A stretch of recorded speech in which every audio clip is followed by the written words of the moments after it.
kocha msaidizi wa Geita Gold hapa Paul Nonga, mmoja kati ya makocha ambao wamefanya makubwa kabisa kwenye ligi ya Championship. Kumbuka katika msimamo yupo pale juu akiwa na alama 37, lakini akifuatiwa na Kagera Sugar. Coach, kwanza pole kwa mazoezi. Nashukuru Mungu. Tupe hongera kwa sababu ni moja kati ya kazi yetu. Ndio.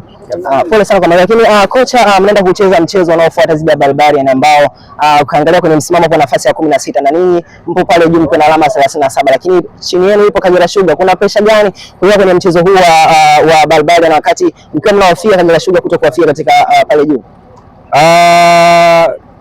Sisi tunajiandaa na kila mechi ambayo tunakuwa tuko mbele yetu, tunajiandaa kama ambavyo tunakuwa tunajiandaa na mechi zingine. Umeona na Barbarian alikuwa katika position iliyopo sasa hivi haina maana kama ni timu mbaya. Tuko naye katika ligi moja na tumeshamstadi na tunajua namna gani ambavyo tunaweza tukaendelea kuitengeneza mechi yetu kwa ajili ya kwenda kutimiza zile asilimia kadhaa za kwa tumebaki katika pitch. Kwa hiyo Barbarian ni timu nzuri japokuwa tumekuwa haina matokeo mazuri hivi karibuni. Tunajiandaa nayo na ni moja kati ya mechi ambazo tumeplani na plani yetu kubwa zaidi tuweze kupata matokeo ya point 3 ili tuweze kujikita juu zaidi. Pressure ipo sana napokuwa pale juu ili tuweze kuimaintain, tunatakiwa tuendelee kushinda mechi zetu. Hao wengine nao sisi tunaangalia, tunatakiwa kwa focus na kuangalia mechi zetu sisi, lakini tusiwatazame wale wengine pia. Lakini kocha, tumeona kwenye dirisha la usajili mmeingiza maingizo mapya. Kuna Abdalla Madilisha, lakini mmeingiza goalkeeper Faustini. Unahisi wanakwenda kuongeza gani, wanakwenda kuongeza kitu gani katika squad yenu ya Geita Gold? Dirisha dogo huwa ni kwa ajili ya maboresho.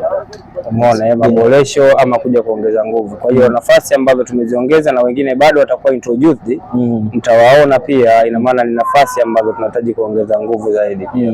Kwa hiyo ni madirisha alikuwepo, lakini alikuwa na changamoto kidogo na amerudi, lakini pia na huyo ambao umemtaja pia vile vile ni mmoja kati ya wachezaji ambao tuliwatazama, tuliwafuatilia, tukaona kabisa tunahitaji mchango wao katika dirisha dogo. Kwa kumalizia coach, tuangalie malengo ya timu ni kufika katika NBC Premier League ama na zaidi ya hapo?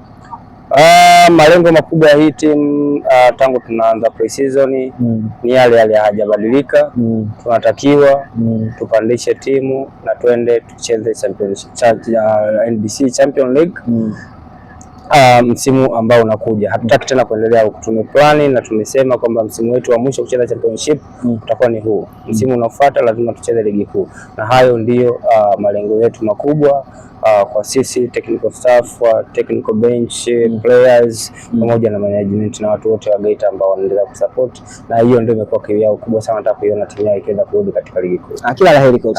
Shukrani sana. Bwana, huyo ni kocha mkuu msaidizi wa timu ya Geita Gold Paul Nonga, akieleza wale ambao wapo katika timu yao ya Geita Gold. Kumbuka Geita Gold ipo pale juu akishikia nafasi ya kwanza akiwa na alama 37. Alikuwa nani? HM Alika, sauti ya maadili. Hii ni Nonga na shabiki hadi wakati mwingine.